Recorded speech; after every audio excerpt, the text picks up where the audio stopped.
All right, hello and welcome to the Beyond Business as Usual interview series. I am Philippe Dubois, your host, and today I'm joined by Justin Andrews, who is the owner at Queen Anne Beerhall, and recently, about a year ago, Moss Beerhall as well, correct? That's correct. That is correct. Thanks for having me on. I Excellent. appreciate it. Super. Okay, so Justin, thank you very much for joining us. It's an honor to have you on the podcast. Firstly, I'd like to kick this off right off the bat here. Would you like to tell us a little bit about yourself, a bit of a background of who you are and, what you do? Sure. Thank you. So I live in the Seattle area in a suburb called Kirkland. If you're familiar with the name Kirkland, it's sort of the Costco brand started, right? Yeah. Okay. So the very first store is right adjacent to where I grew up, but I've lived here my pretty much my entire life with a couple little speckles here and there. But grew up here, went to college here. I grew up, working in the restaurant business. It was something I always really enjoyed, and it was a good way to make an extra buck and pay for things when I was a kid growing up. Get the cool shoes and the Nintendo and whatever the cool thing was at the time. But after graduating from college, I kind of tried a few different things, but found myself in the financial services industry, primarily the mortgage space. I started initially doing some like cold calling into people and working on refinances and debt consolidation and selling loan products, and eventually kind of built that into a full service business with a few partners. So for a good chunk of time, before the big housing crash in 2008, we built a pretty solid business, and it was me and some, again, friends and partners, and all working together. And housing crisis kind of happened, and kind of had to rebuild, reload, and kind of started over from scratch again. After a few years of doing that, things seemed to be going really well, and business was good. And then we hit another little pandemic. We hit the COVID pandemic here, and Jesus. it, it was crazy. It was a lot of uncertainty at that time. Didn't really know what was going on. There was, every day it was day to day trying to figure out. We had a lot of employees. We had a lot of people who weren't able to go to the office, and we kind of got very fortunate how things kind of worked out as everyone was able to mobilize, work from home.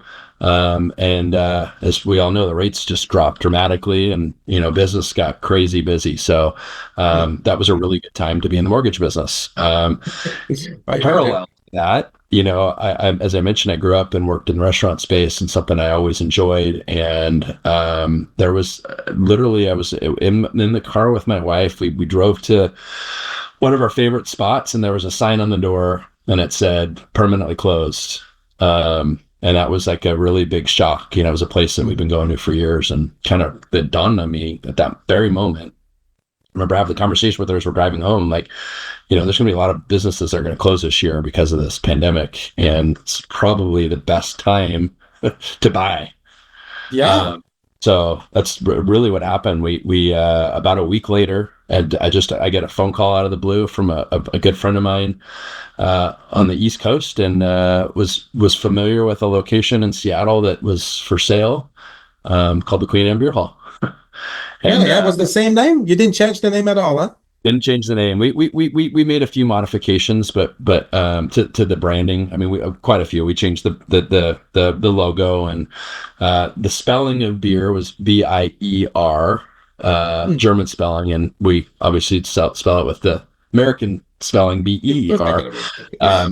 But that was the biggest change. We call it the Hall, kind of for short, and that's kind of been our branding. And to be honest, it is as great of an opportunity as it was.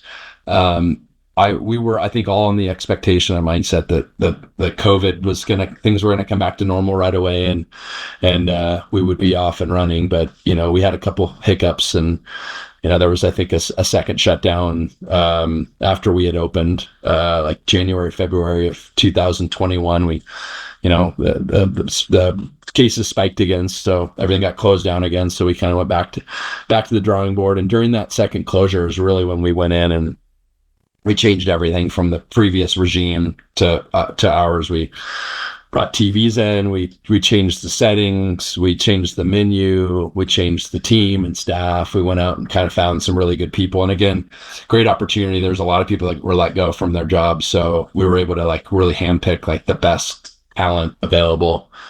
And man, it's just been a absolute dream come true ever since then. We kind of reopened kind of the second wave, and it's pardon the pun, but it's been a little bit of a hockey stick rise. That being said, we're 3 blocks from the Climate Pledge Arena where our local hockey team plays, the Seattle Kraken, and it was their inaugural season. So we got just right place, right time, and right concept. So we really benefited from the hockey team there and the concerts and everything that happened at the arena. And we've just really built a really fun and exciting atmosphere. We put a lot of premium on our quality of our food, our service. Everyone that comes in there, it's really important that they have a great time and enjoy themselves, and we want them to come back. So it's important to make sure that everything that we do along the way is geared towards that. That was really kind of the start of things, and I think as we realized, we had a really good concept and people were gravitating towards it, and felt it was, very much something that would work in other communities. Which brings me back to Kirkland. We had one of the businesses here in Kirkland that had been here for a number of years. It was kind of a community staple, also closed down, and a really cool location. It's in a 100-plus-year-old building right on the waterfront. And it's a place that I honestly have coveted since, I can remember as a kid walking by there. It was always just a really cool location. And lo and behold, it was up for lease, and we found ourselves in a conversation with the building owner. We were not the only one. There was like 20 other businesses competing, and through a pretty arduous, long process, we finally came out on top and were awarded the lease and built our second location. That's the Moss Bay Hall that you talked about there. And it took about, from start to finish till we were open, it took about 2 years. Wow. All in all.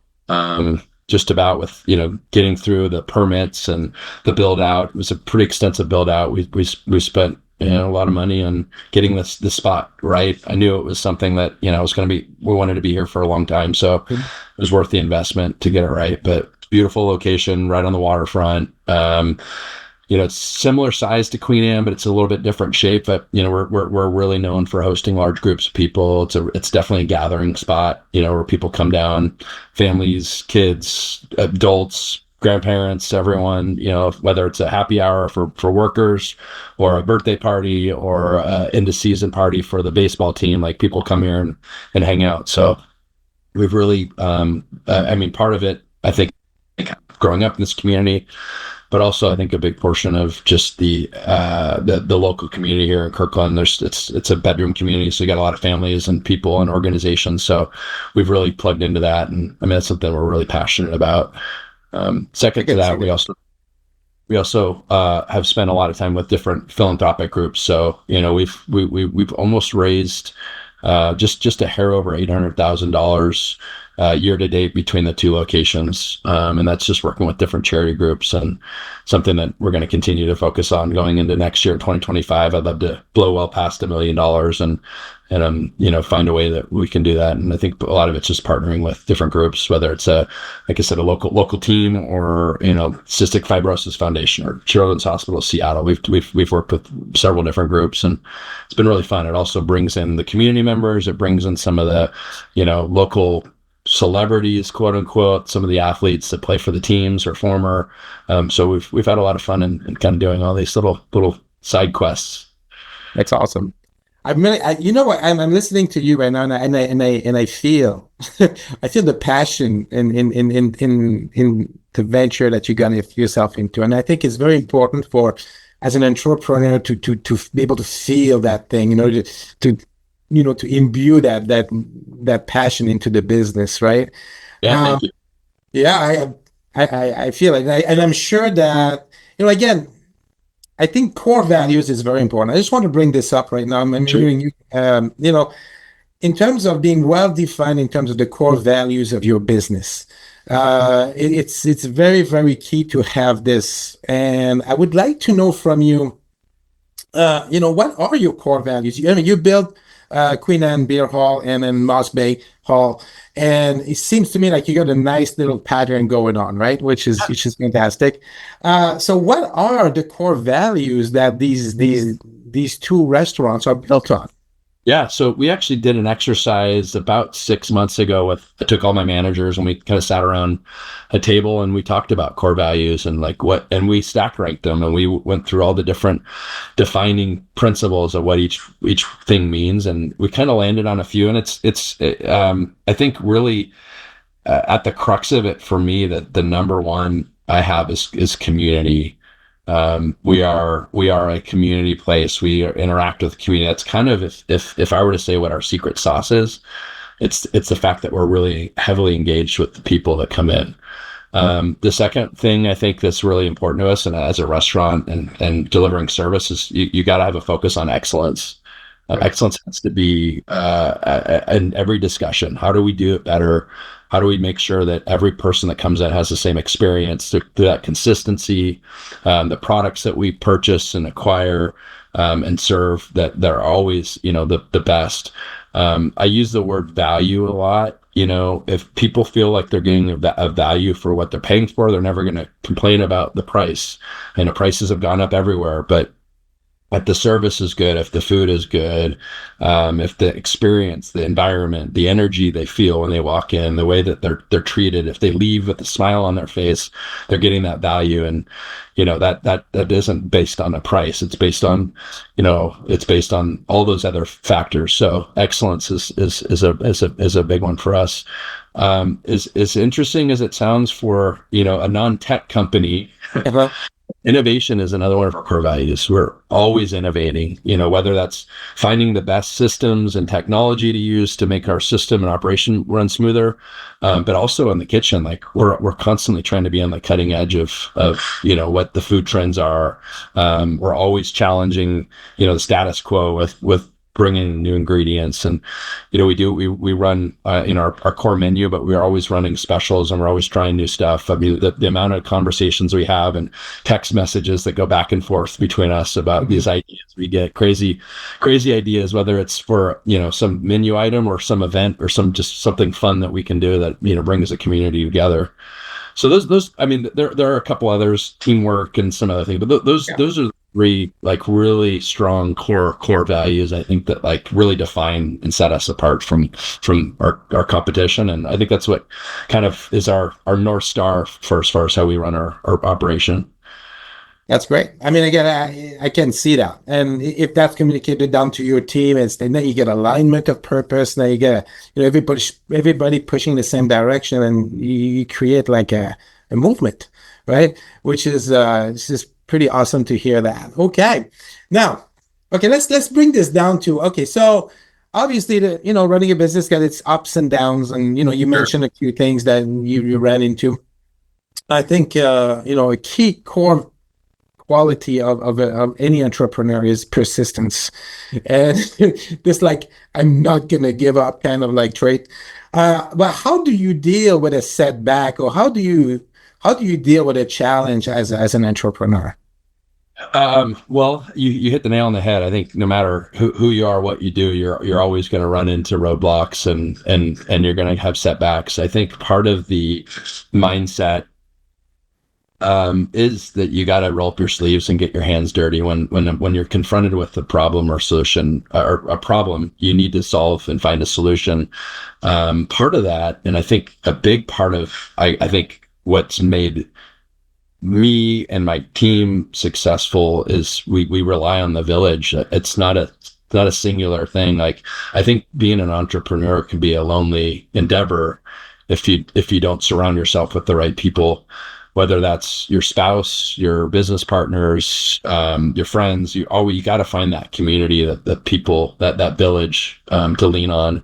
And I think that's a big part of where we've been successful is we've had the team around us. So when challenges came along, which there were plenty, I mean, I'll be honest, like getting just through COVID seemed like, the most daunting task ever. And it seemed to be like the longest thing. I mean, we go from, expectation is 2 weeks to flatten the curve to 2 years to kind of really pull out of it. So it really did require, having that team around that I could lean on. And, when times were tough, that we were able to, kind of lean on each other, but also knowing that there were days that came that I didn't have anyone to lean on either. And so I had to go in and do the things ourselves. We had to get behind the grill and cook, or we had to, make some tough decisions.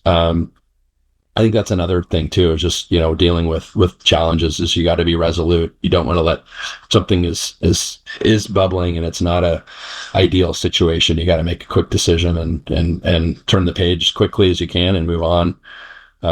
And I'll say the last thing too, man. There's always a little bit of luck involved.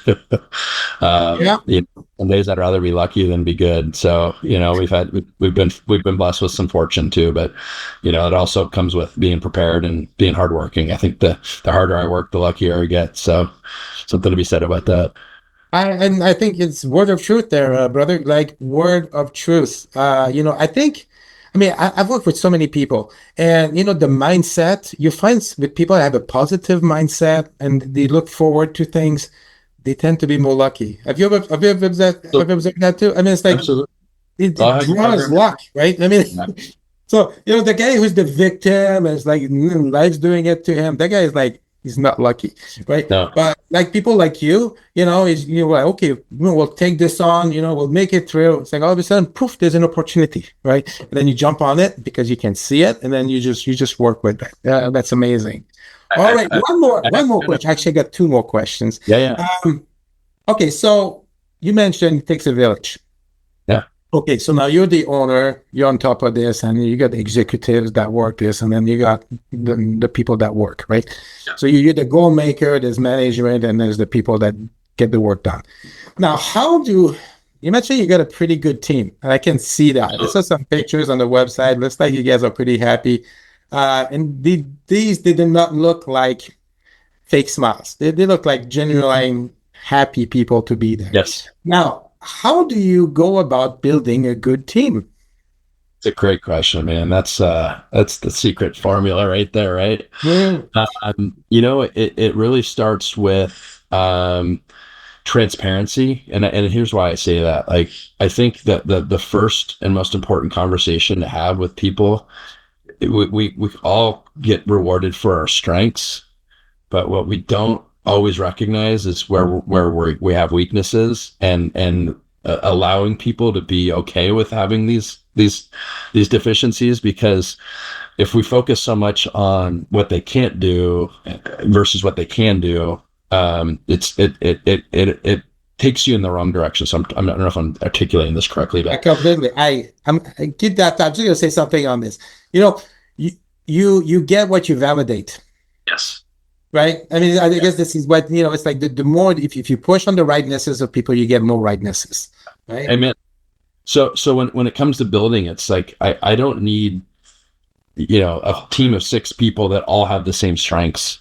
It's finding the complementary strengths. It's finding someone that's really, really good at building culture, but they're maybe terrible at structure and systems. Well, okay, you're great at culture. Let's make you just focus on culture and be the CEO of culture. We're going to go find someone that's really structured and has the systems and complement, and that's kind of build those building blocks. And I think having the transparency and conversation up front, the honesty with that, and understanding, okay, I don't want you to worry about this. I want you to just be the superpower, focus on this, and that really helps kind of pave the way.